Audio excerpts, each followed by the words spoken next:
Franchement, là, ça va plus du tout, hein. Je vais porter plainte au ministère de la météo, moi, hein. Hein, Evelyne, tu veux pas nous faire du beau temps plutôt? Là, ça commence à bien faire. Hein, c'est ça la vie d'un ménage aussi, c'est de faire le ménage, justement. Hein? Tiens, prends ça en pleine tronche. Et il n'y a pas de femme ici, donc c'est moi qui fais le ménage. Non, après on va encore me dire que je dis des propos racistes et misogynes. Non, bien sûr que les hommes aussi peuvent faire le ménage, hein. Moi je fais tout, je fais à la fois le travail des hommes et des femmes de toute façon, donc c'est quoi cette... Et les femmes peuvent faire des métiers d'hommes aussi, elles peuvent faire... Elles peuvent faire de la moto, elles peuvent être couvreuses charpentières si tu veux, même si c'est un peu dangereux, mais elles peuvent faire tous les métiers que tu veux, quoi. Et pourquoi les femmes gagneraient moins que les hommes d'ailleurs? Ça, c'est pas normal, justement. Si elles travaillent autant, elles vont gagner tout autant, non? Bon, de toute façon, on n'a pas fini de se... Alors, on en est où? On est le 5 février 1966. Allez. Non, on est le 5 février de l'année 22, justement. On est en l'an 22, puisque je vais avoir 22 ans, donc c'est l'année 22 d'ailleurs. Mais dès que je vais avoir 22 ans, ça va commencer l'année 23, en fait, parce que c'est toujours un an de plus. Bah, comme par rapport à Jésus-Christ, en fait, on compte quoi? Les années, on compte l'âge de Jésus, en fait, en soi. Même si on sait que selon les historiens, Jésus serait né en réalité 6 ans plus tôt, mais bon, on ne pouvait pas tout savoir à l'époque. J'ai pas envie de faire polémique avec la religion, déjà que je déteste les religieux extrémistes, donc je veux bien être religieux. Moi-même, je m'étais rapproché un peu de Dieu et de Jésus en lui-même pour essayer de me soigner et que ça aille mieux, quoi. Je m'étais rapproché de la religion et de surtout la famille de Jésus, et pour moi c'est très important, et c'est pour ça que... Donc oui, si tu commences à... Bah, on peut avoir son propre point de vue, c'est tout ce que... Enfin... Liberté d'opinion, quoi, liberté d'opinion, c'est tout. Et puis rappelez-vous de l'un des 10 commandements, c'était tu ne tueras point. Et qu'est-ce que font les religions? Eh bien, elles n'en font que tuer, justement. Bon, c'est pas le sujet de la vidéo et je veux pas faire une vidéo politique ou religieuse, de toute façon. Donc, mais il est bon de mettre les choses à leur place quand même. De remettre les choses à leur place. Bah, comme on dit justement, remettre l'église au milieu du village, sauf que l'église n'est pas toujours au milieu du village. Il y a des fois, elle est complètement à côté, voire même il y a des villages sans église, et d'autres des villages avec plusieurs églises aussi, surtout les grandes villes, mais même certains villages qui sont issus de la fusion de plusieurs anciens villages, ça peut exister. Qu'il y ait plusieurs églises, comme à l'île Bouchard par exemple, ou encore d'Angers-Saint-Romain, qui sont issues de la fusion de deux communes en fait. Voilà. Et du coup, il y a deux églises. Bon, on va pouvoir commencer cette vidéo. Est-ce que ça va bien? Est-ce que, tout d'abord, puisqu'on nous sommes aujourd'hui le 14 février, enfin non, je tourne la vidéo le 5 février, mais elle est censée sortir le 14 février, et bah bien sûr, joyeuse Saint-Valentin, bonne Saint-Valentin. Je ne sais pas avec qui tu passes la Saint-Valentin ou vous passez la Saint-Valentin, je ne sais pas avec qui, mais peu importe, ça n'a aucune importance. Si tu es une fille et que tu passes la Saint-Valentin avec un mec ou que tu la passes avec une fille, ça ne change rien. Si tu es un mec que tu passes la Saint-Valentin avec une fille ou avec un mec, ça ne change rien non plus. Les gens, le principal, c'est que les gens ensemble s'aiment et que ça ne vienne pas des relations toxiques, voire meurtrières, effectivement, hein. Ça, c'est un autre sujet et j'ai pas envie de m'attarder là-dessus, même si c'est très important quand même, mais j'ai pas envie de m'attarder pour cette vidéo. Pour cette vidéo, on va s'attarder à mes relations et comme je vous... En fait, j'en ai déjà parlé dans la vidéo précédente que j'ai tournée juste avant midi, ce matin juste avant midi. Et là, il est désormais 16h40, voilà. Et donc, l'idée, c'est de faire une vidéo sur Donc non, la place de la femme n'est pas à la cuisine ou derrière un balai. Hein, la place de la femme, elle est à la même place que celle des hommes. Et vice-versa. Donc, on en était où? Donc effectivement, moi, j'avais dit que dans l'idéal, je me marierais en 2029, donc à 25 ans, et que j'aurais des enfants à partir de 27 ans, 2 ou 3 enfants, suivant le nombre de filles et de garçons, mais même ça n'a pas d'importance, puisque les filles peuvent aussi transmettre. Ce qui est... Le seul truc, en fait, c'est que les filles vont certainement moins transmettre leur nom de famille, par contre, mais bon, à part ça, c'est pas important. Et puis, de toute façon, il me semble que maintenant, on peut donner le nom de sa mère à un enfant, il me semble.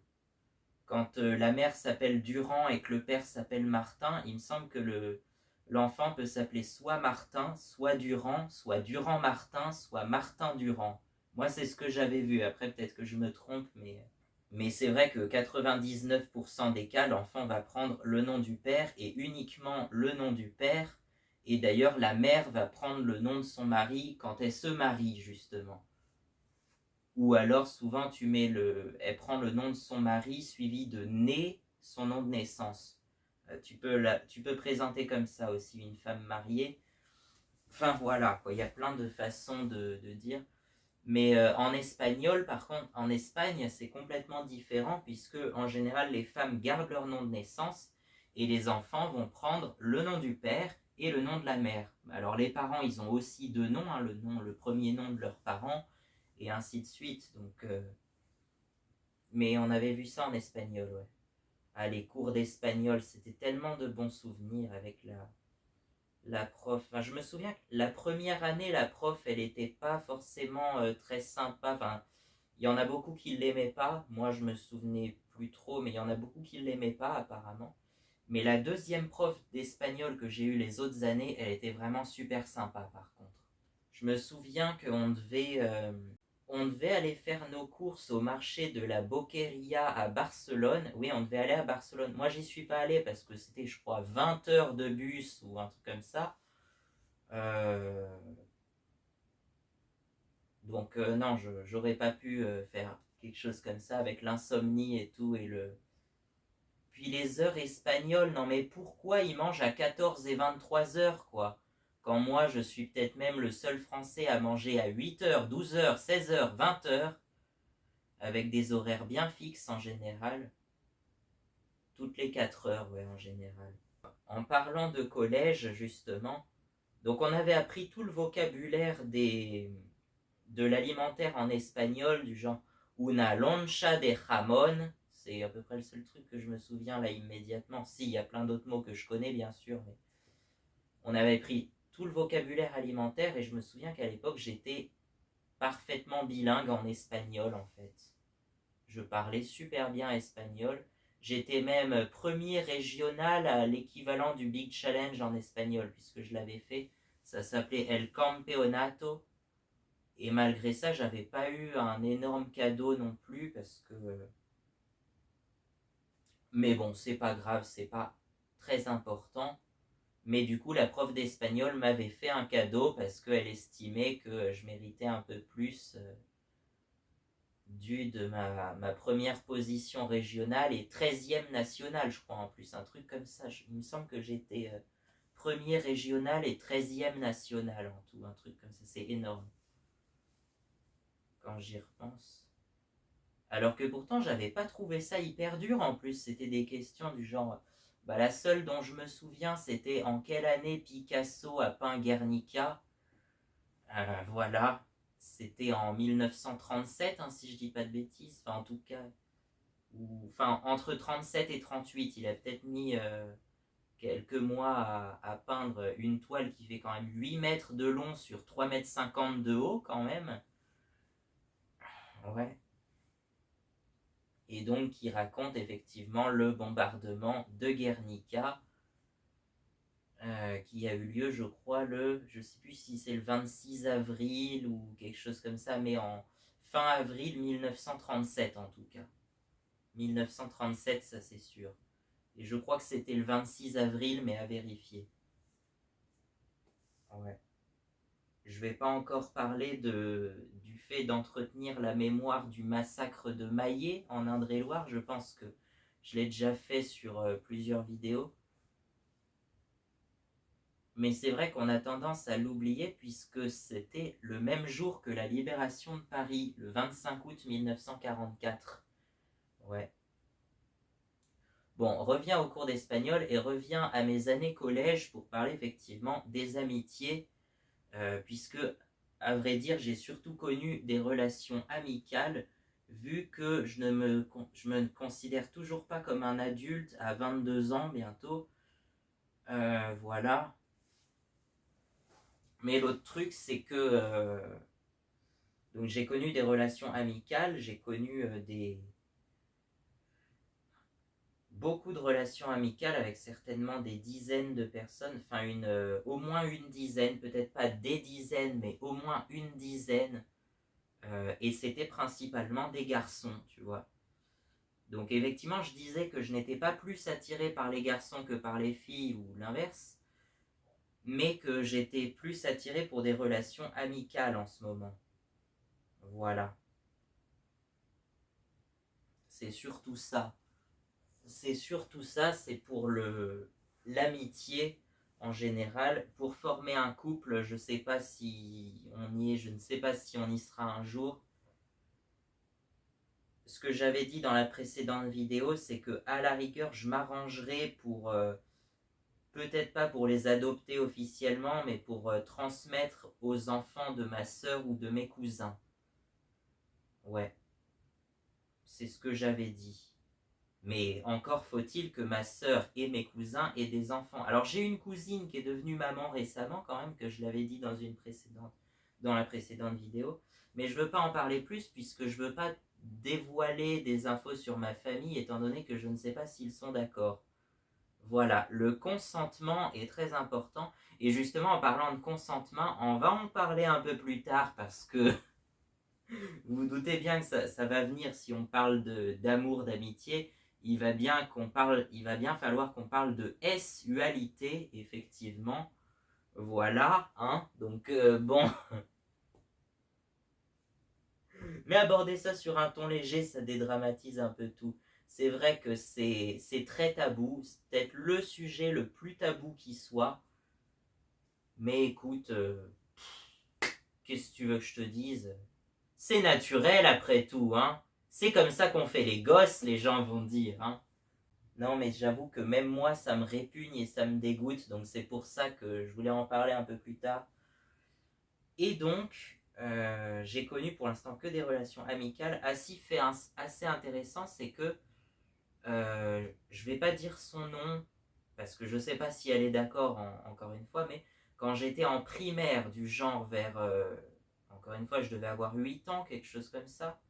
Je devais avoir entre 8 et 10 ans, donc entre 2012 et 2014, plus ou moins, durant mes meilleures années scolaires, mes 2 meilleures années scolaires, avec une prof qui était super sympa. Enfin, on disait pas prof à l'époque, on disait maîtresse. On disait maître et maîtresse, ouais. Peut-être que ça se dit encore aujourd'hui à l'école primaire, je ne sais plus, mais j'avais entendu des fois professeur des écoles aussi. Mais pour moi, c'était au collège que je disais prof et à l'école primaire, on disait maîtresse, ouais. Parce que c'était surtout des maîtresses, il n'y avait qu'un seul maître et je l'aimais pas trop d'ailleurs, honnêtement. Puisque c'était durant ma dernière année en CM2 et ça a été la cata cette année-là, ça a été vraiment la cata. Il n'y a rien qu'à aller certainement, je sais plus, mais c'était vraiment la cata et surtout que c'était peut-être pour certains le début des crises d'adolescence en quelque sorte. Enfin, j'avais 11 ans à l'époque, donc c'est le début où la personnalité commence à s'affirmer en général vers un peu plus de 10 ans, 11, 12, 13, 14 ans, peut-être après, de plus en plus entre 10 et 20 ans, quoi. C'est graduel, ça monte hein, de 10 à 20 ans. Pour moi, la décennie des 10 à 20 ans, c'est une décennie très importante pour la vie d'une personne. La première, c'est l'enfance, quoi, clairement, hein, de 0 à 10 ans, c'est l'enfance calme, insouciante et qui ne pense qu'à s'amuser, qui ne pense qu'à... Voilà. Et puis après 20 ans, c'est l'âge adulte. C'est l'âge adulte où il faut prendre ses responsabilités, où on prend conscience de tout et tout ça. Mais entre les deux, entre 10 et 20 ans, il y a un âge de transition, il y a une période de transition. Et c'est une période qui n'est pas facile hein, pour les adolescents. C'est souvent une période difficile, hein, la période entre 10 et 20 ans. Enfin, surtout entre 13 et... On dit entre 13 et 20 ans parce que en anglais, les teenagers, c'est ceux qui ont les âges qui se terminent par teen, donc à partir de 13 jusqu'à 19, donc de 13 ans à 19 ans en gros, littéralement, c'est de 13 ans à 19 ans. Oui, c'est une période assez importante, je pense qu'il ne faut pas négliger dans la construction de son enfant, je pense. Oui, je parle du point de vue d'un daron qui a entre 40 et 50 ans, du coup, mais c'est ce que je perçois, moi. J'ai jamais encore eu l'expérience, vu que j'ai pas eu d'enfants qui ont entre 15 et 20 ans, mais je pense qu'il faut accompagner l'enfant dans sa construction entre 10 et 20 ans, en fait. Des premières affirmations, je pense, vers l'âge de 10 ans. On dit souvent l'âge de la raison, c'est 7 ans, l'âge de la raison. Et donc, de 10 à 20 ans, c'est ce que je dis, la période de transition et de l'adolescence. Il y a effectivement la période de la puberté, il y a le... Mais même la puberté, elle commence plutôt vers 12-13 ans, 13 ans, ouais, souvent. Enfin, ça dépend des individus, parce que pour les filles, on va parler des premières règles, souvent, hein. C'est souvent, certains commencent à 11 ans et d'autres seulement à 16 ans, tu vois, donc ça dépend vraiment des individus. Mais je crois que la moyenne c'est 13 ans pour les filles et puis les garçons. On dit que les filles commencent la puberté un peu plus tôt que les garçons. Euh, je sais pas l'âge moyen honnêtement. C'est en général entre 12 et 14 ans, ouais, entre 12 et 14 en général, quelque chose comme ça. Enfin bon. Et donc, à partir de l'âge de 20 ans, où on se dit pleinement adulte, même moi, en fait, c'est que j'ai gardé mon âme d'enfant et je me considère encore comme jeune, en tout cas, parce que je suis encore jeune à 20 ans, à 22 ans, mais en gros, ouais, à partir de 20 ans, pour moi, on devient pleinement adulte et il y a quelque chose il y a quelque chose où effectivement la personnalité qui commençait à s'affirmer à partir de 10 ans devient pleinement à 100% affirmée à 20 ans, où on devient définitivement adulte au niveau de sa personnalité et du physique aussi un peu, certainement. Et donc vers l'âge de 8 à 10 ans, effectivement, il y avait une fille dans ma classe, bon je ne dirai pas qui c'est, je ne dirai pas son nom, mais je sais pas pourquoi, à l'époque je disais que c'était mon amoureuse. Alors qu'en vrai, c'était encore une fois uniquement une relation amicale, hein, comme avec tous les enfants de mon âge. Mais j'avais 8 ans, elle avait le même âge que moi, puisqu'elle était dans la même classe. Donc je crois qu'elle était juste un tout petit peu plus âgée, puisqu'elle était du genre du mois de février, et moi je suis du mois de mars, tu vois. Donc elle a juste un mois de plus que moi. Mais sinon, on a plus ou moins le même âge. Hein. On a le même âge. Et donc, je disais à l'époque que c'était mon amoureuse. Voilà. Je sais pas pourquoi, mais je disais ça. Et en fait, c'est que ça allait très loin parce que, en restant enfantine et tout ça, hein, de façon tout à fait innocente, mais je disais que je voulais me marier avec elle. Voilà. Je disais que je voulais me marier avec elle et plus tard avoir des enfants. Et j'avais 8 ans à ce moment-là. Hein.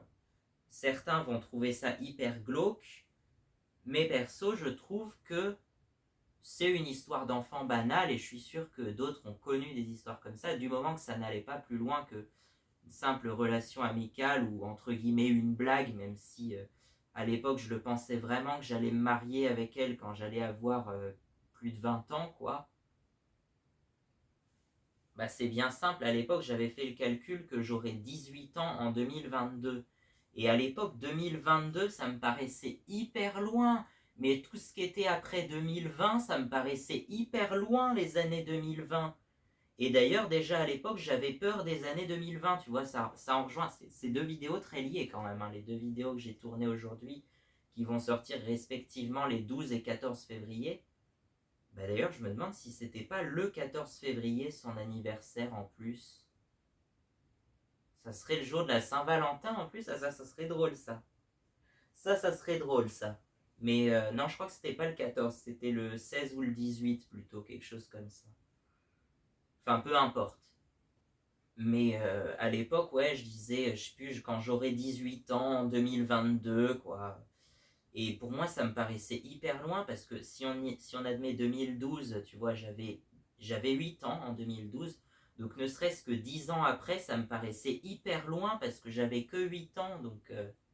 Et puis, nos chemins se sont finalement séparés, étant donné que quand on est rentré au collège en 2015, septembre 2015, eh bien, tout s'est remélangé en fait. La classe qu'on était unis tous avant, tout s'est remélangé à travers différentes classes. Et j'ai connu d'autres relations amicales, des garçons, effectivement, comme des filles. En particulier deux filles dont je me souviens très bien au collège. Pareil, je dirais pas les noms parce que j'ai pas trop envie de les mettre en avant. Mais encore une fois, c'était que des relations amicales et en même temps à mon âge, hein. Voilà. Et puis j'ai pas envie d'être accusé de quoi que ce soit, donc je précise encore une fois que ce n'étaient des relations amicales et enfantines entre deux enfants du même âge et pas forcément du même genre, pas forcément de genre différent non plus, juste des amitiés enfantines comme il en existe des millions, voire des milliards sur Terre. Et d'ailleurs, petite parenthèse, mais qui va certainement encore durer très longtemps, les nounours, voilà. À l'époque, j'avais imaginé la... Hop.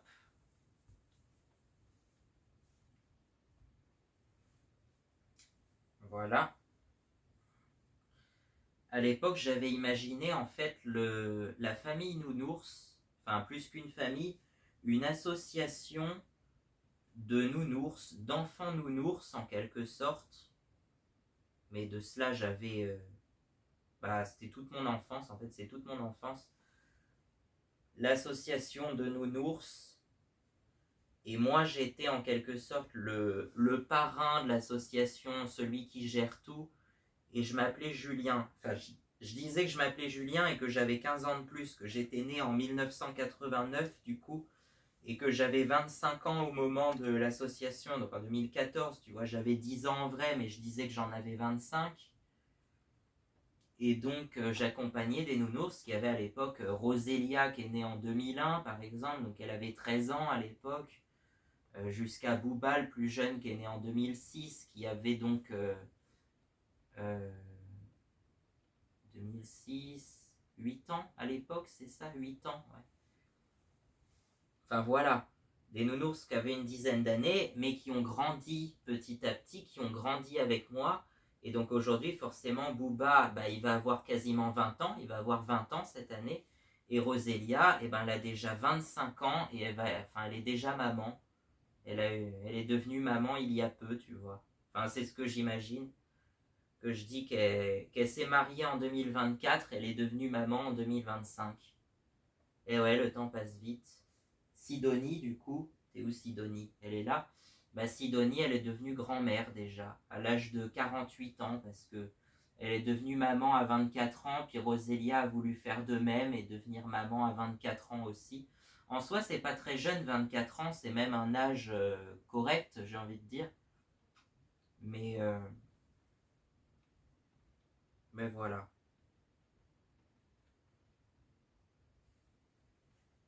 Et puis bien sûr les parents Amandine et François. Voilà. Il y a d'autres, il y a tonton Chris. Tonton Chris, c'est le frère de François. Et donc le père d'Aumiel, Aumiel il est là. Oui, il s'appelle Aumiel, écrit comme Aumiel mais en un seul mot. Donc c'est l'oncle de Booba et le père d'Omiel. Donc Booba et Omiel et Frisket sont des cousins, enfin Booba et Frisket sont frères et sœurs, et Omiel est le cousin de Booba et Frisket. Ouais.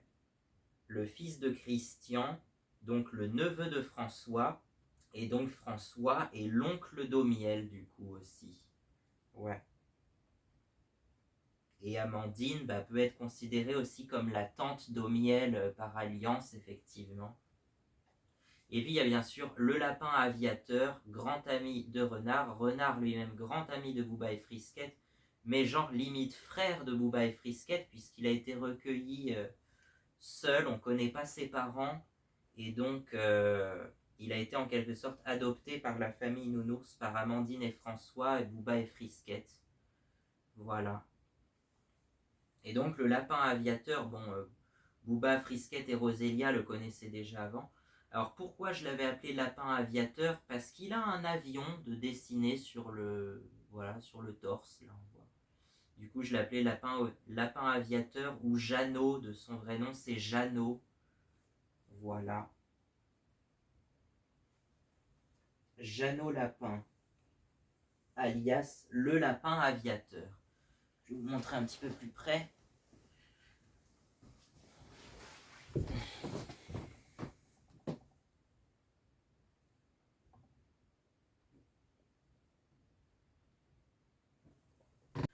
Et donc en fait j'ai compris que en 2025, ouais, quand j'avais 21 ans, que mes nounours et tout ce groupe d'enfants là, ce groupe d'enfants nounours qui depuis ont grandi, et ça symbolisait mes amitiés d'enfance,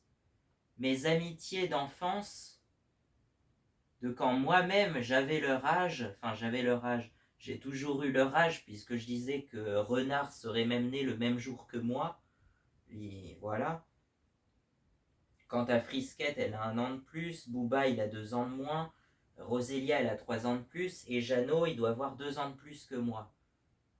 Donc ils sont même limite un peu plus âgés que moi, les nounours, tu vois, pour certains. Il y avait Romain aussi, Romain le clown. Alors, la famille clown, en vrai, j'ai toujours eu qu'un seul clown, mais il a servi, il a fait 3 frères, tour à tour, il a fait 3 frères. D'abord Joseph, qui serait né en 2002, puis à un moment, ça a été Albert, qui est né en 99, et puis à un autre moment, ça a été Romain, le petit dernier, qui est né en 2007. Donc, voilà. Et en fait, au moment où c'était Albert, donc né en 99, déjà Albert, c'est un prénom que je m'attribue souvent parce que c'est un prénom que j'aime bien. Je sais pas pourquoi, mais c'est un prénom que j'aime bien. Et du coup, je disais que j'aurais dû m'appeler Albert, en fait. Voilà. Par rapport à une tradition familiale, mais en fait, cette tradition n'a duré que 2 générations, donc bon. En fait, c'est juste 2 générations qui portent des noms similaires, mais moi je voulais faire la continuité et m'appeler aussi avec un nom en Ber, donc c'est pour ça. Et donc Albert en toute logique. Et du coup Albert le clown, qui serait né en 1999, et comme il était à l'époque le plus âgé des nounours, eh bien il supervisait un peu tout le groupe. Il avait à peu près 15 ans à ce moment-là, donc ouais, c'est ça, en 2014 il avait 15 ans. Et donc il supervisait un peu tout le groupe du haut de ses 15 ans, par rapport à Booba qui n'en avait que 8, et Romain qui n'en avait que 7, son petit frère, tu vois. Enfin, ouais, c'est ça, ouais, son petit frère il avait 7 ans. Mais ils faisaient pas, ils ont jamais fait partie du groupe en même temps, puisque j'ai qu'un clown pour incarner les 3 frères en fait. Donc voilà. Mais en gros, à l'époque, oui, il y avait la famille ours principalement, la famille souris et la famille clown. Et aujourd'hui, il n'y a plus que la famille ours, où je suis vraiment très proche, avec le renard qui est limite frère adoptif des ours. Tiens, frère des ours, ça vous rappelle rien? En vrai, je me rappelle même plus du dessin animé, mais je sais qu'il paraît que c'est Phil Collins qui chante le générique du dessin animé, et dans 5 langues différentes. Je crois qu'il le chante en anglais, en français, en espagnol, en italien et en allemand peut-être, je sais plus, mais il l'a chanté en 5 langues différentes apparemment. On en était où du coup? Et donc j'ai compris seulement en 2025 en fait que cette amitié fraternelle entre les nounours, ça symbolise mon amitié personnelle que j'ai entre guillemets perdue avec tous les élèves que j'ai connus à l'école primaire et au collège. Donc oui, certes au collège ça s'est rebrassé, mais forcément comme j'avais pas de téléphone à l'époque et j'ai pas pris le temps de récupérer les numéros de tout le monde, et ben forcément il y en a beaucoup avec lesquels j'ai perdu contact, ou du moins c'est assez difficile de se recontacter. Il y en a avec qui j'ai gardé contact, enfin ou que j'ai retrouvé contact, mais on se parle plus beaucoup. Et je trouve ça limite dommage maintenant. Mais étant donné que moi j'ai un très fort caractère et qu'on n'a pas tous les mêmes centres d'intérêt, il y a combien de motards parmi mes amis d'enfance? Et surtout, il y a combien de femmes motardes parmi mes amis d'enfance? Ouais, bon après, il n'y a pas que la moto, certes, et la preuve, j'ai retrouvé des amis musiciens qui sont devenus musiciens. Enfin, ils faisaient déjà de la musique un peu avant, hein, mais je sais pas si je peux vous dire leur nom. Allez, vite fait, ils s'appellent Clément et Isalis. C'est deux frères et sœurs. Honnêtement, je connais pas leur nom de scène, mais je connais leur vrai nom, donc voilà. Mais après, Isalis, je sais pas si elle est musicienne à la majorité du temps, mais Clément, par contre, oui, c'est sa passion et son but, ça serait d'en vivre apparemment, même si quand on n'est pas connu, c'est pas facile forcément. Et puis après, même quand tu es moyennement connu, tu dépends souvent des labels, donc tu es payé par le label en général. Et donc c'est là que c'est compliqué, mais on va pas entrer dans les détails, et moi-même, j'y connais pas grand-chose. Les labels, je veux juste pas de contrat frauduleux qui me ferait perdre mes droits en quelque sorte. Je veux garder les, entre guillemets, les droits et le contrôle artistique sur ce que je produis. Je veux pas vendre tout ça au label. Je veux pas vendre mon âme au label. Et donc l'idée, ça serait en fait de créer un label indépendant. Et ce label indépendant, il existe déjà, mais de façon virtuelle. Et c'est Recoil Starter Records. Voilà, ou RSR pour certains. Certains vont dire RSR, peut-être, je sais pas. Enfin, moi-même, parce qu'il n'y a que moi-même qui connais ce label. Donc, c'est Recoil Starter Records. Donc, pour ceux qui seraient curieux de savoir ce que ça veut dire, bon, Records, c'est les disques, les enregistrements, littéralement.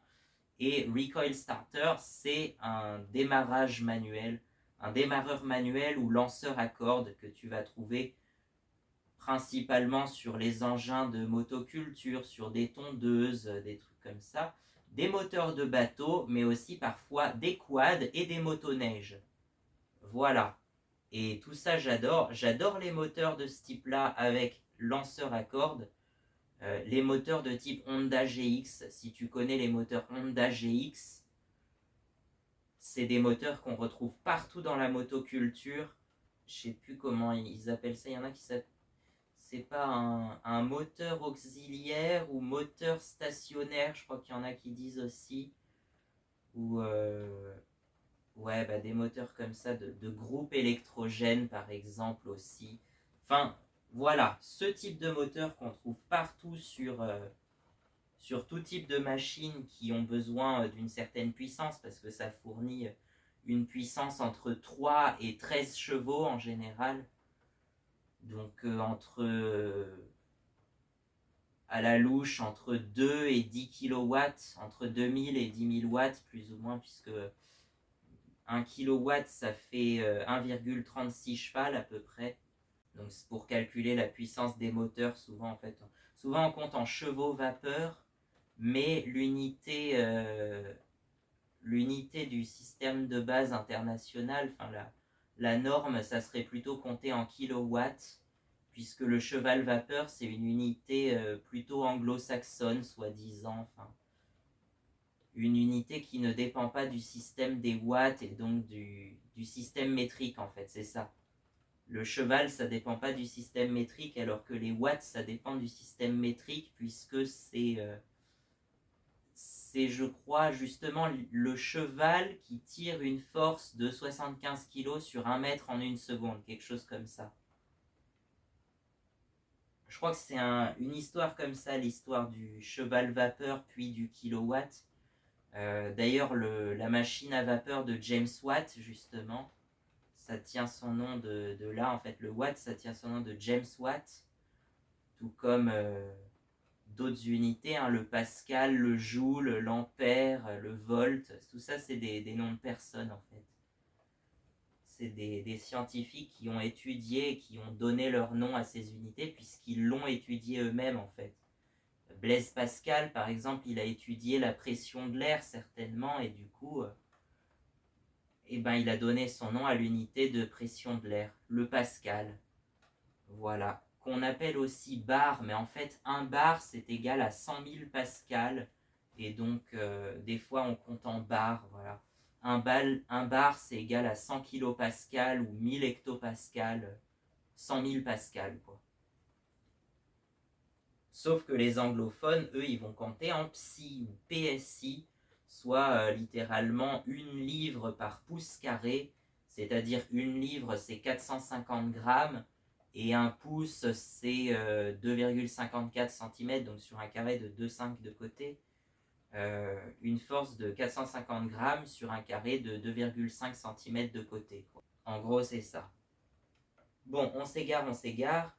On devait parler à l'origine des relations amicales et amoureuses et de la sexualité. Je le dis comme ça pour éviter la censure, parce que je sais que c'est un sujet très tabou et YouTube n'aime pas ce genre de mots, il paraît. Donc voilà. Puis de toute façon, ça peut aller vite, puisque moi, je peux me considérer éventuellement comme asexuel, c'est-à-dire que avant, je disais que j'étais chaste, voilà. Je disais que j'étais chaste parce que pour moi, ça s'appelait la chasteté, le fait de ne pas avoir de rapport sexuel.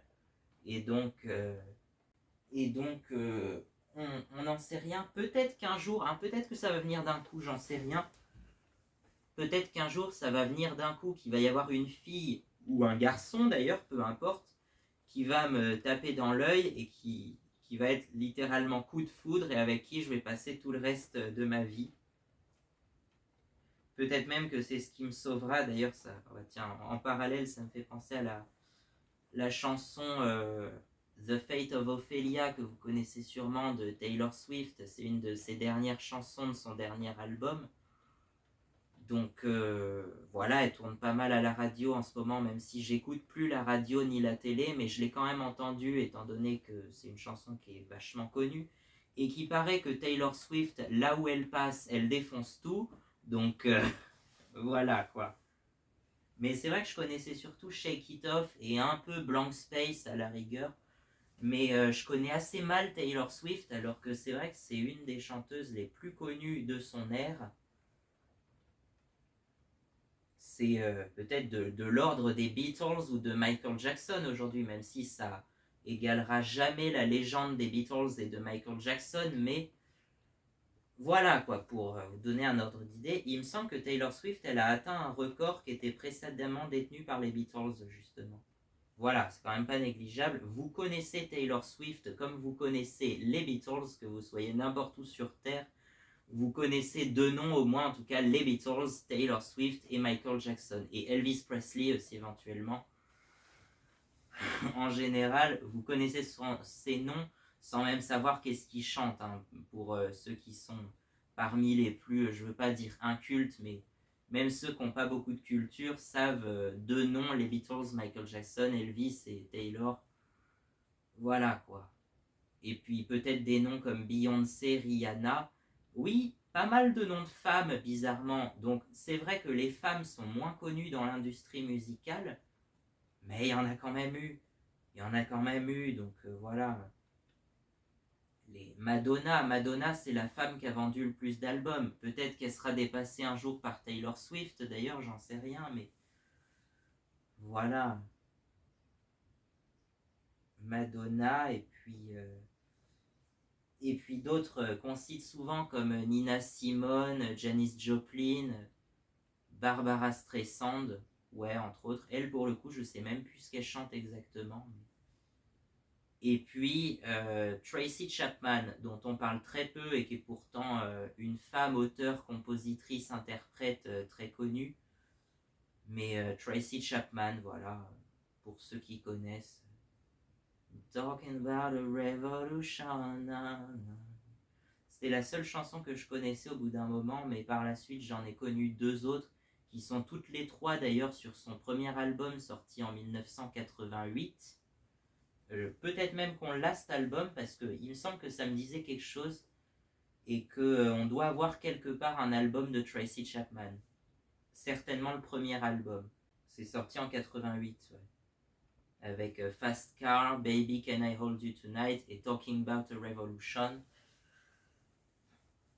Donc voilà. Alors on en était où? Alors, oui, peut-être quelqu'un qui me sauvera du destin d'Ophélie, comme dans la chanson de Taylor Swift. Bon, c'est une histoire un peu tragique, mais j'ai appris en fait que ça venait d'une pièce de Shakespeare, parce que j'avais déjà entendu parler de cette histoire d'Ophélie. Je ne savais pas d'où ça venait, mais j'en ai entendu parler dans une chanson peut-être très peu connue du chanteur franco-néerlandais Dave, qui chantait Vanina ah ah ah. Bah, dans le même album, il y a une chanson qui s'appelle Ophélie, et bah, ça a l'air de parler du même sujet que la chanson de Taylor Swift. Donc je me suis un peu renseigné pour savoir qui était cette Ophélie. Effectivement, c'est une personnage d'une pièce de Shakespeare qui se noie de chagrin dans un ruisseau. Donc voilà, effectivement, ça finit pas bien. Mais et du coup, Taylor Swift dit que son amant l'a sauvée du destin d'Ophélie. En gros, c'est ça. Ouais. Et donc peut-être que quelqu'un, on ne sait jamais, me sauvera un jour du destin d'Ophélie sans être aussi tragique, je l'espère, mais voilà. Donc on ne sait jamais, ça peut être un autre mec, ça peut être une femme, ça peut être n'importe qui, ça peut être à la rigueur même, si tu veux, une personne transgenre, même si personnellement, et ce n'est que mon opinion personnelle, j'ai un peu plus de mal avec les personnes transgenres, c'est vrai. Surtout que souvent, en fait, bah, le fait de changer de genre, ça les rend stériles des fois aussi. Enfin, je pense que la plupart du temps, voilà. Honnêtement, je connais très mal les transgenres, surtout, je connais très mal ce sujet, donc je veux pas m'attarder dessus, de peur de causer la polémique. Je veux pas m'attarder dessus, mais voilà quoi, ça peut être aussi le cas, hein. Je suis ouvert à n'importe qui, c'est juste que pareil, une personne de n'importe quelle origine, qu'elle soit je sais pas, blanche, noire, asiatique, arabe, même si encore une fois ça n'engage que moi, j'ai une préférence pour forcément les personnes d'origine française, mais écoute, je ne veux pas être accusé de propos racistes, donc je vais me taire, et je veux plutôt dire que ça peut tomber sur n'importe qui, et ça tu le choisis pas. Tu choisis pas qui va être ton amoureux en général. Ça vient pas. Des fois, tu restes ensemble quelques mois et puis bah, on se sépare assez vite parce que ça nous convient pas. Et c'est comme ça, et ça a toujours été comme ça, quoi. Et donc, effectivement, moi, perso, j'ai juste envie, effectivement, de fonder une famille avec une femme, certes, d'une famille, tout ce qu'il y a de plus classique, avec un mariage, je dirais, un mariage traditionnel, mais en même temps un mariage motard, parce que j'avais envie, comme je suis maintenant très passionné de moto, j'avais envie de faire un mariage motard, et donc avec une femme motarde, elle aussi, qui aurait eu son permis pas longtemps après moi. Ça, je n'en sais rien, et d'ailleurs, on ne contrôle pas tout ça. Moi-même, j'ai mis 16 mois pour avoir le permis A2, j'ai mis 16 mois. Donc voilà, et j'ai roulé en 125 pendant quelques mois parce que j'avais eu 2 ans de permis voiture au cours même de mes 16 mois de cours. Et donc, j'ai eu mon permis 125 avec les 2 ans de permis voiture au cours de ces 16 mois, au mois de janvier 2025. Et j'ai finalement eu le A2 au mois d'août 2025.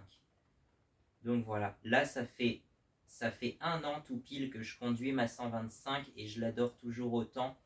Donc, et c'est pour ça en fait. À l'origine, je voulais une moto moyenne de 250 ou 350 cm3. Pas très grosse cylindrée, quelque chose qui fait à peu près 30 chevaux, tu vois. Juste une petite moto normale comme ça. Et dans le style de moto, j'aimerais bien quelque chose qui se rapproche un peu à la CB 350 de Mick Jagger, comme je le dis tout le temps. Mais plus récemment, tu as la YBR 250 de chez Yamaha, mais qui est extrêmement rare. Et effectivement, sinon, à part ça, c'est surtout des motos des années 70, ouais, donc c'est hyper vieux. Mais mon projet, je pense que je n'exclus pas qu'un projet, je ne sais pas quand est-ce que je ferai ça, mais d'acheter une moto ancienne et de la fiabiliser pour rouler au quotidien avec. J'ai vraiment envie de faire ça. Peut-être pas faire 100 000 km, enfin 10 000 km en 1 an, donc 100 000 en 10 ans par exemple, mais je partagerai entre la XT 125 et la CB 350 que j'aurais acheté d'occasion, pas forcément en très bon état, mais que j'aurais restauré au fil du temps et que j'aurais fiabilisé pour rouler avec au quotidien. Parce que ça se fait, hein, c'est plus sur des voitures, mais même sur des motos, je pense que ça peut se faire. En gros, tu prends une voiture ancienne et puis tu vas, par exemple, y mettre un allumage électronique à la place de l'allumage traditionnel, entre guillemets, enfin voilà. Et puis, ils vont la fiabiliser. Peut-être même qu'il y en a qui les passeraient à l'éthanol pour pas forcément consommer moins, mais consommer moins d'argent surtout. Parce que c'est vrai qu'à 70 centimes le litre, c'est quand même... voilà quoi. Là, ça a un peu augmenté, je crois que c'est passé à 71 centimes, mais avant, enfin l'année dernière, au moment où c'était entre guillemets moins cher, c'était à 67 centimes le litre d'éthanol. Donc voilà quoi. Mais bon, moi je roule encore au samplon 98 et là ça fait mal. Là ça fait mal au cul, c'est vrai. Ça fait mal au derche, mais bon. Qu'est-ce que tu veux, hein, c'est... Après, elle pourrait aussi rouler au 95, mais j'ai toujours entendu dire que c'était mieux au 98. Ça va encore lancer un débat, mais bon. Bon, pourquoi je vous parle de moto depuis tout ce temps-là? Bah déjà parce que finalement, la seule personne avec qui je suis vraiment amoureux, c'est ma moto finalement. C'est ma XT 125X de 2006. En plus, elle est un tout petit peu plus jeune que moi. On s'est rencontrés, elle avait 17 ans. Moi, j'en avais 20, non, 19. Mais j'avais pas encore le permis et c'est seulement à partir de janvier 2025 que j'ai pu la conduire. Donc, après presque 2 ans. Alors, entre-temps, en 2 ans, on a fait 4000 km. Elle en avait fait que 2500 les 17 premières années. Ensuite, en 2 ans, on a fait 4000 km avec papa. C'est papa qui la conduisait, qui m'emmenait n'importe où avec. Donc, grand merci pour ça. Et ensuite, effectivement, dès que je l'ai conduit comme véhicule principal, et ben, j'ai fait presque 10 000 km en 1 an avec. Voilà. Et ça va continuer parce que j'ai envie de faire tous les trajets un peu plus loisirs avec. Là, j'ai commencé à prendre en main la CB500X que papa avait acheté au mois de décembre. Oui, on s'est racheté une moto. La vidéo est sortie le 8 janvier, je crois, le 6 janvier. Première vidéo sur la CB500X. Depuis, il y en a eu 3, étant donné que... voilà, mais il n'y a pas eu de vidéo purement dédiée à la CBX. Enfin, il y en a eu une purement dédiée à la CBX. Les autres sont un peu sont partiellement dédiées, on va dire. Parce qu'il y avait toujours la XT à côté, hein, la XT 125. Mais qu'est-ce que je l'adore, cette XT 125. Qu'est-ce que je l'adore. Même si elle a parfois quelques problèmes, mais qu'est-ce que je l'adore quand même. Bah après, c'est pas des problèmes graves en soi, c'est juste que là, actuellement, il y a une petite fuite d'essence au niveau du carburateur. Bon, c'est un peu dommage, surtout au prix du samplon 98 à l'heure actuelle, hein. Mais c'est surtout qu'en fait, quand on a changé le disque de frein, parce que fallait bien changer les plaquettes de frein et le disque au bout d'un moment, et ben le disque en fait il donne la vitesse. Enfin vu que, encore une fois, je veux pas m'éterniser longtemps, mais c'est pas le compteur d'origine, vu que le compteur d'origine il tient pas la route, donc on l'a remplacé par un compteur adaptable, tout à fait fiable et tout à fait homologué normalement. Enfin, du moment qu'il y a tous les voyants nécessaires dessus, hein, mais en fait, dès qu'on a changé le disque, on avait paramétré tant de trous du disque. Il y en avait 6 exactement, 6 trous du disque qui passent devant le capteur, 6 points de repère en quelque sorte, avec comme donnée la circonférence de la roue, donc 1795 mm pour être précis. Sauf que quand on a changé le disque, on a mis un disque avec 22 trous, là il n'y a plus rien qui va. Parce qu'en plus on peut mettre que 20 points de repère maximum, et le disque il a 22 trous. Donc, mais sinon ça freine bien, c'est le principal. Enfin, j'ai pas testé en freinage d'urgence, mais ne serait-ce qu'en freinage normal, ça freine de l'avant. Donc, bon. Parce que c'était à l'avant, c'est sur le disque avant en fait qu'il y a le. On aurait pu éventuellement le mettre sur le disque arrière, étant donné que le disque arrière, on ne l'a pas changé et que voilà, ça semble. Mais ça aurait peut-être fait du. Ça aurait peut-être été limite en longueur de câble et puis surtout en. Ouais, en longueur de câble, et le câble, on l'aurait. Enfin, il aurait fallu le passer à un endroit assez discret pour pas trop que ça se voit, quoi. Alors que avec sur la roue avant, le capteur, il est exactement au même endroit que celui d'origine, puisque c'était le même système sur le compteur d'origine. C'est ça qu'on a eu du bol déjà. Il est exactement au même endroit que le compteur d'origine. Donc le seul problème, c'est qu'il faut reparamétrer. J'ai déjà essayé plein de données différentes, avec des points de repère différents. Ça donne jamais la même vitesse en fait. À un moment, ça donnait la vitesse juste. J'avais mis, je crois, 20 points de repère, donc le maximum. Ça donnait la vitesse à peu près juste, mais pas aussi précise qu'avant. Et là, je l'ai redémarré hier. Ça avait totalement foiré. Du genre, il me mettait 45 km/h alors que j'étais à 70.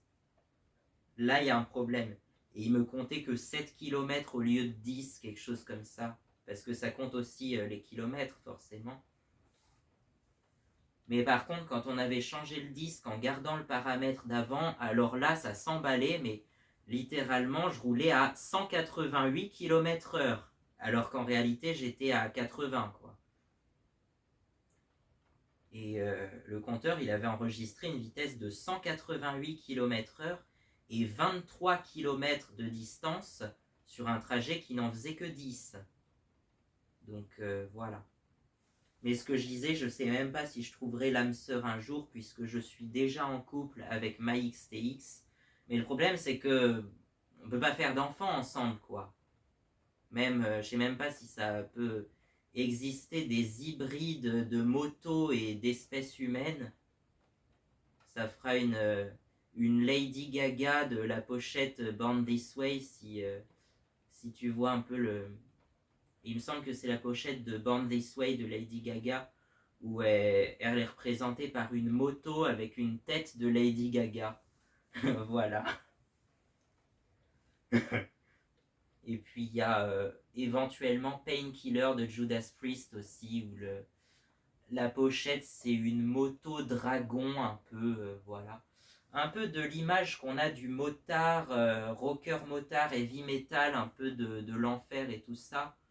C'est un peu l'image qu'on retrouve aussi sur les albums de Meatloaf, la trilogie Bat Out of Hell, dont le premier volume, sorti en 1977, se serait vendu entre 20 et 50 millions d'exemplaires selon les sources, et 43 millions selon Wikipédia. Ouais, mais j'ai l'impression que le plus connu, c'est plutôt le deuxième volume avec I would do everything but I won't do that. I would do everything for love, na na na na na, me love, but I just won't do that. I would do everything for love. Une chanson qui dure près de 12 minutes dans sa version album. Donc voilà quoi. Puis il y a aussi Objects in a Rearview Mirror Appear Closer Than They Are, quelque chose comme ça, qui dure plus de 10 minutes également. Donc ça c'est sorti en 93. Et il y a eu une troisième trilogie, enfin une troisième partie qui est sortie en 2006, mais qui là ça s'est mal terminé parce que il y a eu un conflit entre le parolier Jim Steinman et Meatloaf lui-même en fait. Enfin bref, je vous épargne les détails, mais voilà. Et en gros, dans les trois pochettes, on y voit une moto. La pochette, la première en fait représente une moto qui sort d'un cimetière avec une chauve-souris qui certainement vient des enfers, vu que le titre c'est littéralement une chauve-souris sortie des enfers. Voilà. Et la deuxième partie, c'est toujours la moto, mais qui vole dans le ciel de New York en fusion, littéralement. On y voit très bien le Chrysler Building, qui était l'immeuble le plus haut du monde pendant un an, de 1930 à 1931, avant qu'il soit dépassé par le Empire State Building, que vous connaissez sûrement. Mais là, c'est le Chrysler Building qui est représenté sur la pochette, où on voit toujours une moto qui vole et une chauve-souris qui est accrochée sur le Chrysler Building, je crois. Donc voilà. Mais cette image de rocker motard très infernale et très... ça j'ai du mal. Moi perso c'est plutôt les Beatles et les motos un peu années 70. Oui, comme la CB350 de Mick Jagger. Donc des Rolling Stones, mais j'aime bien aussi les Stones. J'aime bien les Stones aussi. Certaines chansons comme Tell Me, Out of Time ou encore Jumping Jack Flash pour ceux qui connaissent. Voilà. Et puis l'incroyable You Can't Always Get What You Want. Mais quelle musique magnifique celle-là. Mais ouais, moi l'image du rocker motard, en fait, c'est plutôt l'image d'un hippie vagabond qui fait des road trips sur sa moto, qui vit sur les routes uniquement en moto et qui voyage en moto tout le temps, qui est tout le temps sur sa moto et limite c'est son seul compagnon de route en fait. C'est vraiment un couple en soi. Même pour ceux qui font de l'équitation, parce que moi je suis quand même né dans une famille de cavaliers en plus à l'origine, eh bien on parle des fois du couple cavalier-cheval. Mais le cheval c'est encore différent puisque c'est un animal vivant et tout, alors que la moto ça reste un objet en soi quoi. Et c'est ça qui est différent. Pour parler des couples avec la moto quoi. Mais en gros, ouais, l'image du vagabond, et le vagabond, qu'est-ce qu'il joue comme musique? Il a emporté dans ses valises des disques des Beatles, des Rolling Stones, de Electric Light Orchestra, qu'est-ce qu'il va y avoir? Les Kings, il va y avoir les Birds aussi, il va y avoir, qu'est-ce qu'il y a dans mes disques? Et puis des disques plus récents d'ailleurs de variétés françaises comme des Kenji Girac, des Vianney, des Arcadian, des Vita et Slimane, Pierre Garnier si tu veux, des disques comme ça. Et puis entre les deux, qu'est-ce qu'il va y avoir comme disque des années... Dans les années 2000, tu vois, il va y avoir des disques de Calogero par exemple. Dans les années 90, il peut y avoir... Dans les années 2000, il y a aussi Muse que j'aime bien, mais que je connais pas grand-chose parce que j'ai pas encore pris le temps d'écouter, vu que je me suis concentré principalement sur les années 60-70.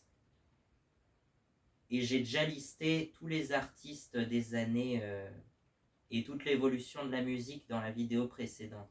Mais en gros, la musique, c'est sa religion, et le rocker motard, il joue pas du hard rock, du heavy metal infernal, des musiques sorties de l'enfer, que certains diraient des musiques du diable.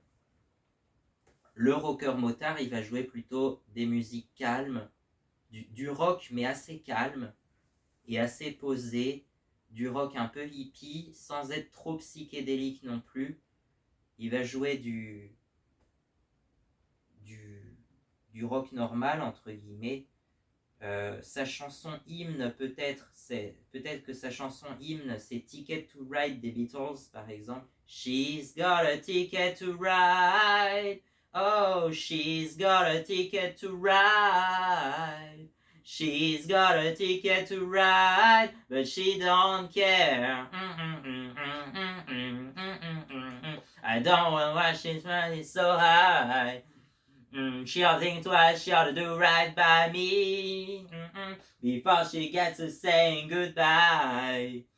She ought to think twice, she ought to do right by me. Yeah!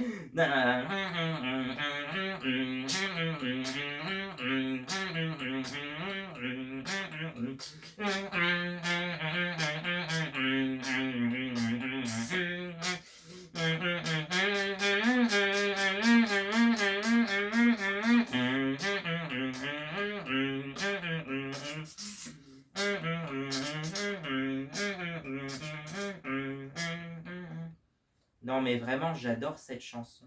Il y a du Bob Dylan aussi dans ses disques, et notamment la fusion de Bob Dylan et des Beatles va donner les Byrds, enfin la fusion des styles de musique en tout cas, va donner les textes de Bob Dylan sur une musique très pop, très Beatles. Ça va donner ce qu'a fait le groupe américain les Byrds sur leur premier album Mr. Tambourine Man. Hey Mr. Tambourine Man, play a song for me.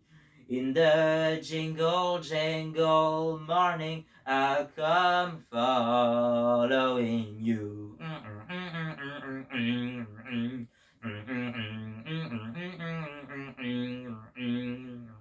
Il va y avoir aussi Pete Seeger pour les chansons Turn Turn Turn et The Bells of Rimini. Perso, une de mes chansons préférées de tous les temps pour la sonorité.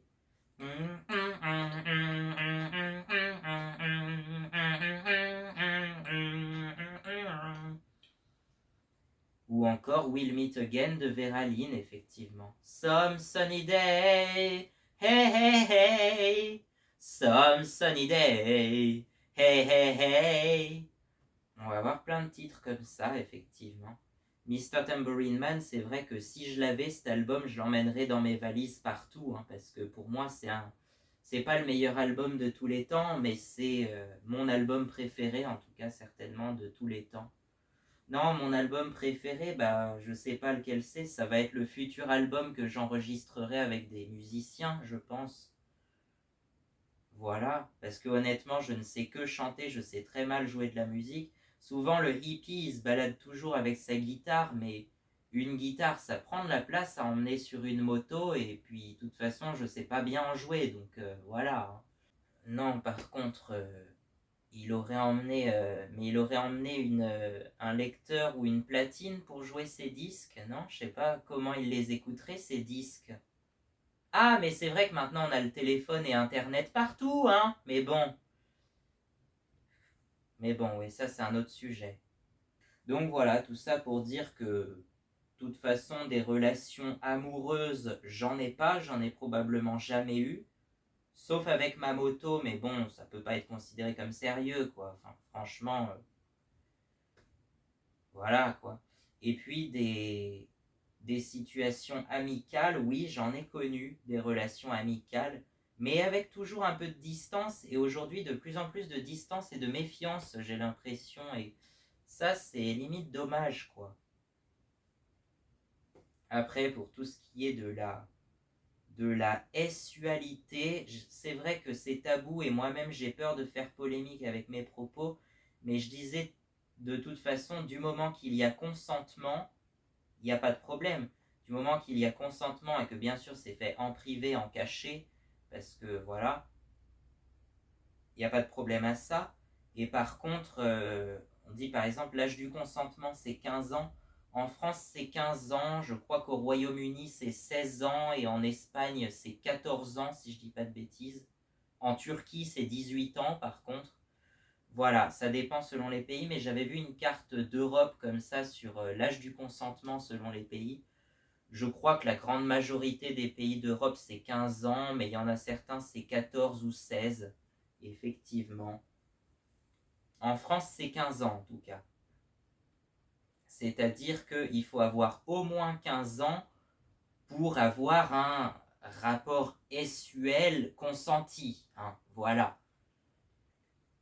Et sinon, effectivement, ça peut traîner loin vers des années de prison, quoi. Mais bon, on va pas en parler parce que j'ai pas envie de faire polémique avec ça. Mais je veux juste, en fait, ce que je voulais, c'est que je veux juste la recette d'un couple qui dure, en fait. La recette d'un couple qui dure et qui reste attaché à ses enfants comme ma famille, quoi. C'est toujours resté une famille soudée. Il y a, en tout cas, dans ma famille proche, il n'y a jamais eu de divorce, en tout cas, j'ai l'impression. C'est vrai qu'il n'y a jamais eu de divorce dans ma famille très proche. Il y en a peut-être eu un peu plus loin, mais dans ma famille très proche et mes cousins immédiats, il n'y a jamais eu de divorce dans mes cousins germains, en tout cas. Donc voilà.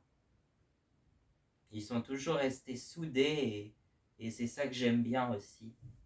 Après, les familles recomposées, ça peut être sympa aussi, mais quand on est déchiré avec un membre de sa famille, c'est un peu compliqué, c'est douloureux pour tout le monde, quoi. Pour moi, la famille, c'est sacré, c'est très important, et donc, avant tout, la famille avant tout, et donc, c'est pour ça que pour moi, c'était très important de fonder une famille et d'avoir des enfants vers l'âge de 27 à 30 ans, quoi. 27 ans pour le premier, 30 ans pour le deuxième, éventuellement 33 ans pour le troisième, si on peut imaginer ça comme ça. Mais écoute, on verra, ça va peut-être venir un jour, peut-être que ça ne viendra jamais, et auquel cas je désignerai un des enfants de ma famille comme étant héritier, à qui j'aimerais transmettre tout mon savoir. Donc comme je vous l'ai dit, soit les enfants de ma sœur, soit les enfants de mon cousin, de mes cousins. Je sais que mon cousin, qui a un an de plus que moi, effectivement, c'est celui que je trouve le plus légitime pour transmettre mes passions, en tout cas.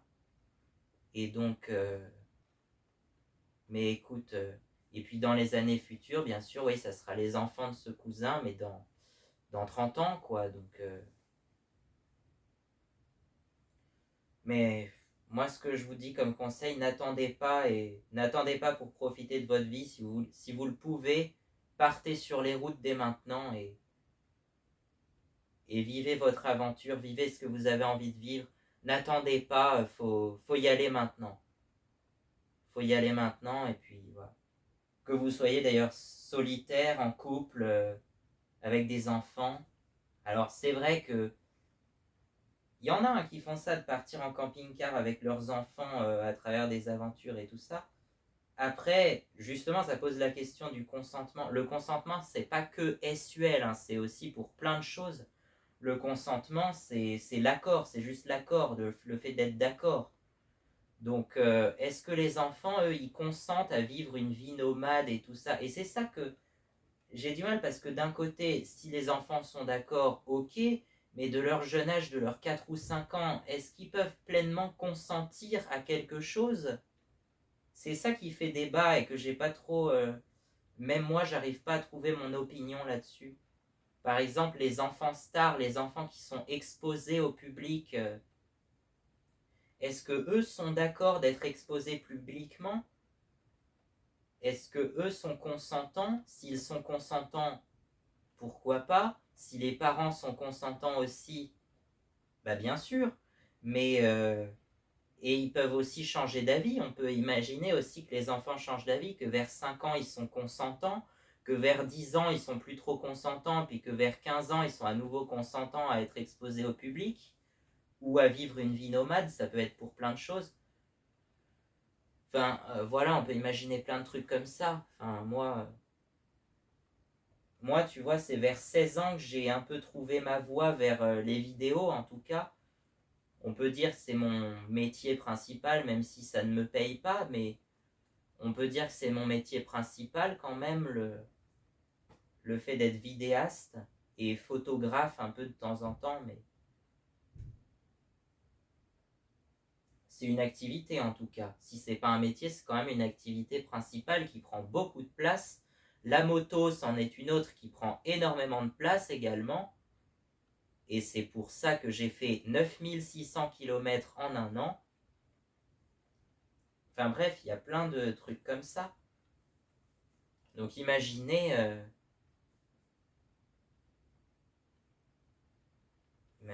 tout ça, ouais, tout ce que ça représente.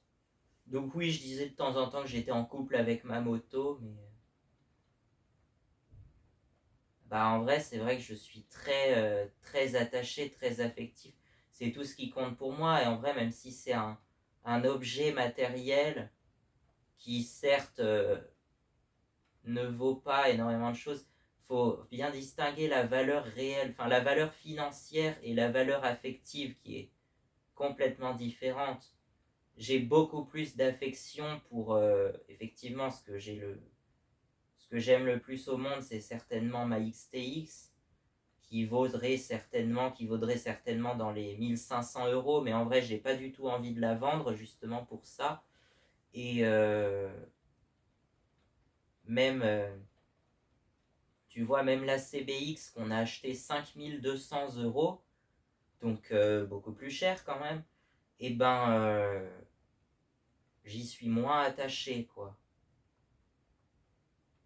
Certains vont être attachés à une maison qui coûte des centaines de milliers d'euros, voire des millions d'euros pour certains, mais moi je pourrais jamais me permettre d'avoir des centaines de milliers d'euros, sauf si on sait jamais, sauf si je gagne au loto ou si je tombe sur un métier qui me paye vraiment très cher, quoi. Mais écoute, pour l'instant, c'est très peu probable. Mais je perçois un peu d'argent quand même. J'ai pas envie de le dire d'où ça vient, mais je peux juste dire que c'est 100% légal, fort heureusement. C'est tout ce que je peux vous dire parce que moi-même j'en ai un peu honte de d'où cet argent vient parce que je le trouve pas légitime en fait.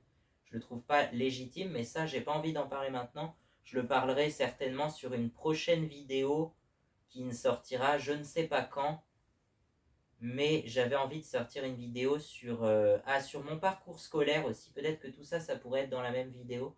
Mon parcours scolaire et comment je gagne ma vie aujourd'hui.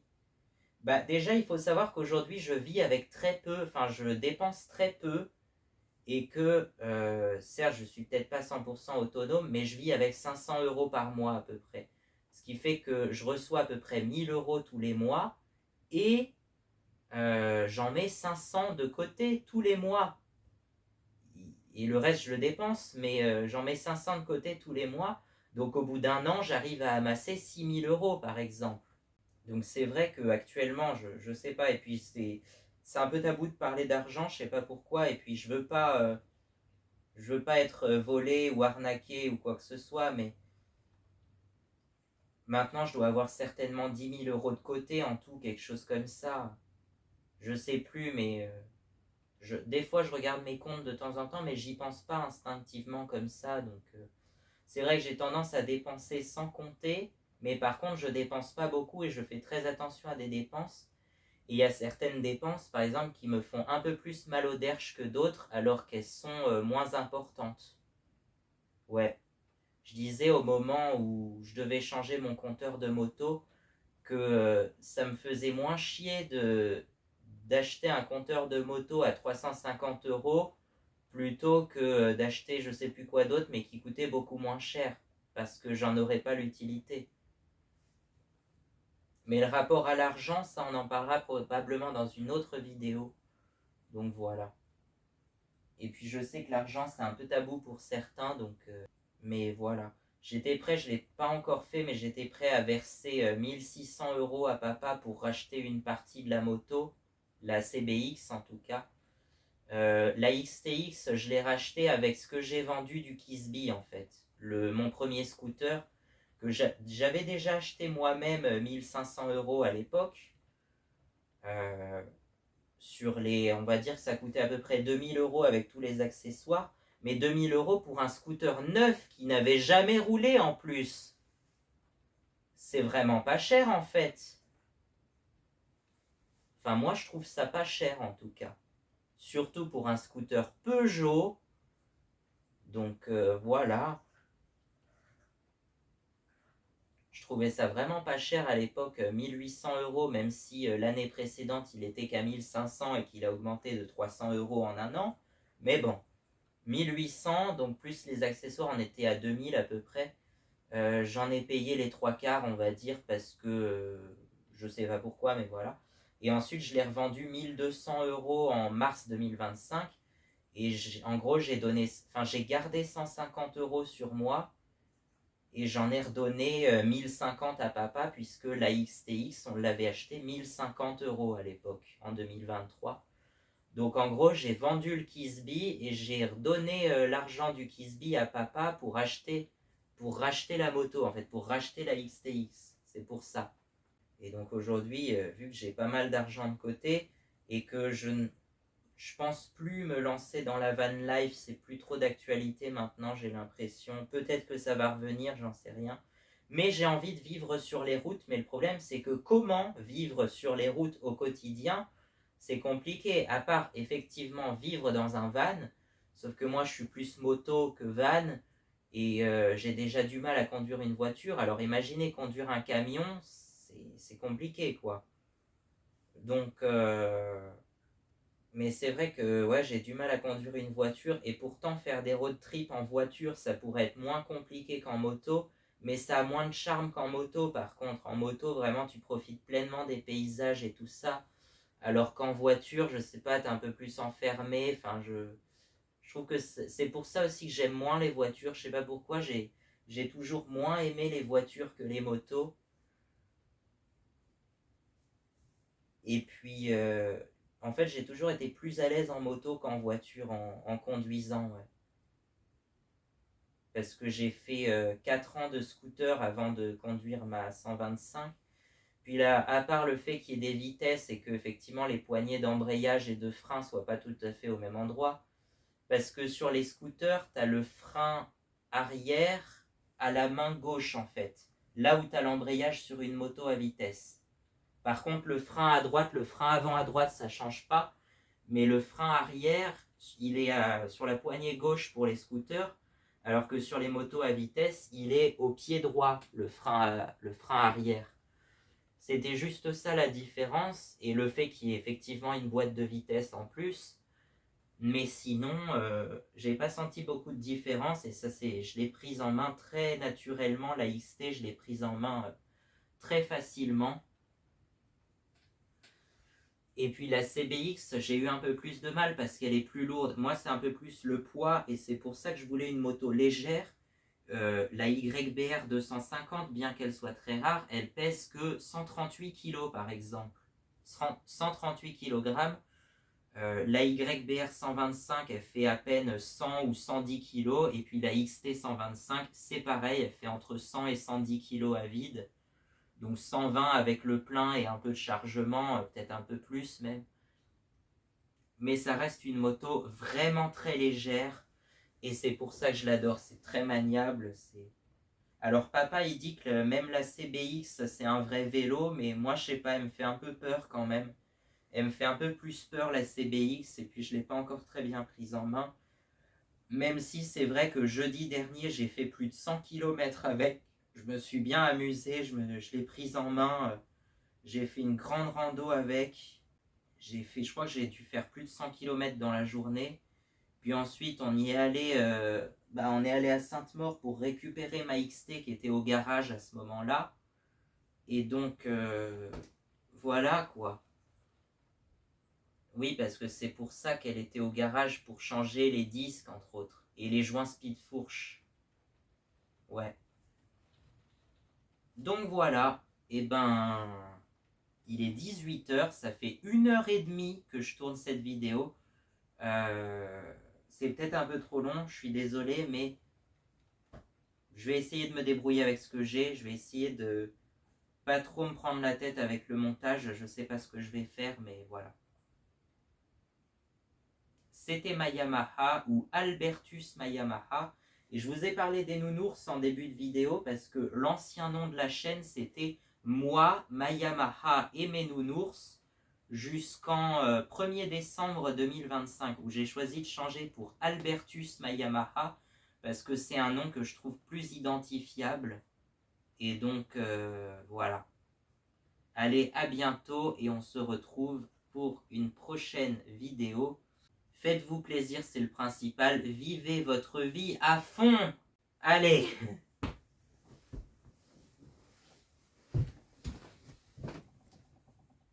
Bon, j'espère que ça vous a plu.